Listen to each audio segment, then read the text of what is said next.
Okay, so we took our kids on a spring break staycation. And somehow we ended up at dinner with no shoes, two $40 stuffed animal snakes, and my daughter jumping up and down on a restaurant booth. And the wild part? That wasn't even the moment I realized things had completely gone off the rails. Welcome to this episode of Fit Fueled Female. So let me set the scene. Spring break. My husband and I were like, you know what? We don't need to go all out this time. We just put in a pool. We both just started new jobs. We actually have a trip to Hawaii coming up in April. And typically we do our big family vacation at the end of summer anyway. So we're like, this doesn't have to be that trip. We don't need the flights, the packing, the full production. We're just going to keep it simple. Take a day off of work and we're going to create the experience, which in theory sounded like a great idea. So we book a staycation in Fort Worth, zoo day, hotel, pool, the whole thing. And my kids, not impressed. Because apparently, when you're 5 and 7, if you're not boarding a cruise ship, you've been personally wronged. But we're committed. We're like, no, this is going to be fun. We're all going to have fun, and this is going to be special. So we do the zoo. It's hot, we're exhausted, we're sweating, everyone's kind of melting down a little bit. It smells, and we get back to the hotel, and my husband and I just look at each other like, okay, we did it. We're off now. Like, we did the parenting thing. We showed up, we made the memories. Now we're just gonna go sit by the pool and have a drink. One drink turns into a couple, and suddenly we're feeling great, relaxed, present, not managing every little thing. Kids are having a blast swimming. So we decide, okay, let's go to dinner. But we're not taking any risks because we know our kids and we definitely know their limits. We're like, we are not bringing this energy out into real society tonight. The kids are just not there for it. So we're just going to go to the hotel restaurant, safe, easy, controlled, or so we thought. We walk in, both kids are carrying their $40 stuffed pet snakes, which, by the way, they are obsessed with, living their absolute best lives. My husband and I are sitting there, a couple of ranch waters in, maybe a glass of wine too, playing tic tac toe at the table, just laughing and being a family. And then I start to notice people are looking at us, which isn't typically unusual for our family of four. There's some chaos typically happening somewhere, somehow. But I'm thinking, okay, is it the snakes? Is it the energy? What's happening? And then I see it.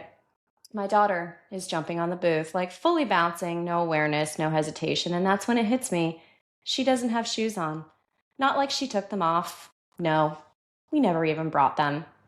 And I just froze for a second because now I'm replaying everything. We left the room, we got in the elevator, we walked through the lobby, and at no point did I think, hey, maybe she needs shoes. And I can feel that moment coming on, the one where you're like, okay, do I shut this down? Do I grab her, apologize, fix the situation? Because that's who I am. I'm the one who's always prepared. I'm the one who always has the backup plan, the extra snacks, the shoes. And now I'm sitting in a restaurant with my daughter barefoot, jumping on a booth, holding a stuffed snake. And my husband and I are two ranch waters in, playing tic tac toe, like everything is totally normal. And I can feel it, that pull to go back into control mode, to tighten up, to manage it, to make sure we look like we have it all together, like the perfect family. And in that moment, I had two choices. I could spiral or I could laugh. And I look at my husband and he just kind of shrugs, like, it is what it is. No panic, no urgency to fix it, no need to make it look perfect, just acceptance. And I realized that's actually really hard for me because when you're a high functioning person, you're kind of used to having it together. You're used to anticipating things, managing things, making sure everything looks right, feels right. And when it doesn't, your instinct is to tighten your grip. But here's what hit me later. In the end, nobody cared. We checked out, everybody moved on, we finished dinner, we laughed, we actually had a really good night. And that moment stuck with me because recently I felt like my husband and I had been really hard on our son. He's getting to that age where, he wants independence, but he still needs boundaries, but not too many boundaries because you still want him to be a kid. But the other day, I got into him and his sister for being too loud, too crazy, just a lot. And he looked at me and he said, but mommy, we're kids. We're just having fun. And it hit me. That's exactly what was happening in that restaurant. They were just being kids. And I was so close to shutting it down, not because anything was wrong, but because it didn't look like the way I thought it should. I wasn't failing at the experience, I was trying to control it way too much. And I think that's where I've been getting it wrong lately. I've been putting so much pressure on myself to create these perfect moments, the perfect trip, the perfect experience, the perfect balance of structure, of fun and memories. And when it doesn't look the way I pictured it, I feel like I'm missing something. Like I didn't do enough or plan enough or get it right. But the truth is, the experience wasn't broken. It was just real. And I'm starting to realize too that sometimes the plan just has to go out the window, especially with kids, because the more you try to control it, the more they feel it. And I've noticed that when I start over planning, over scheduling, trying to make everything perfect, they almost start to get anxious too. Like they can feel the pressure of it. And that night was actually a perfect example.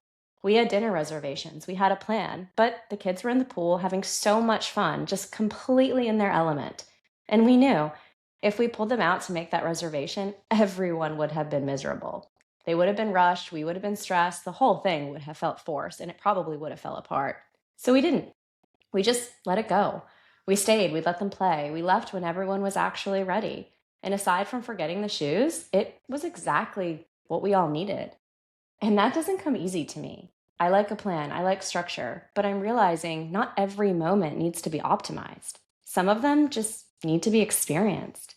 And I think what this really made me realize is that we're all just trying our best. Like, truly, there's no playbook for this. For me, I want my kids to have an amazing childhood. I want them to feel loved, supported, safe. I want them to have fun and freedom and all of these core memories that they carry with them.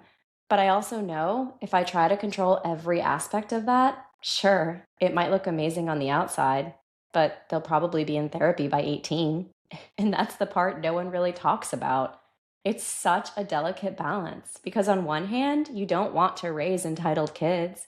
You want to give them boundaries, structure, a foundation, perspective on the world beyond just their own little bubble. And lately, I've caught myself saying things to my son like, "You have it so good." And it's wild because kids just don't understand that. They're not supposed to. They're innocent. They're living in the world that's been created for them. In their world, this is normal. And the truth is, their normal is pretty dang good. And part of me is so proud of that. But the other part of me worries about it too.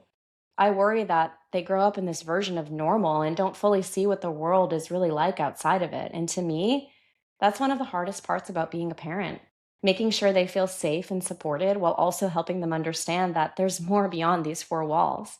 And maybe that's why I try to control things sometimes, because I want to get it right. I want to give them everything they need without giving them too much. I want to protect them, but also prepare them.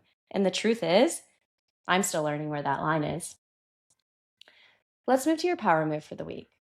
This week, I want you to pick one moment, just one, where you don't try to control how it all plays out. Maybe it's with your kids, maybe it's with your schedule, maybe it's something you already have planned. And instead of tightening your grip, just let it unfold.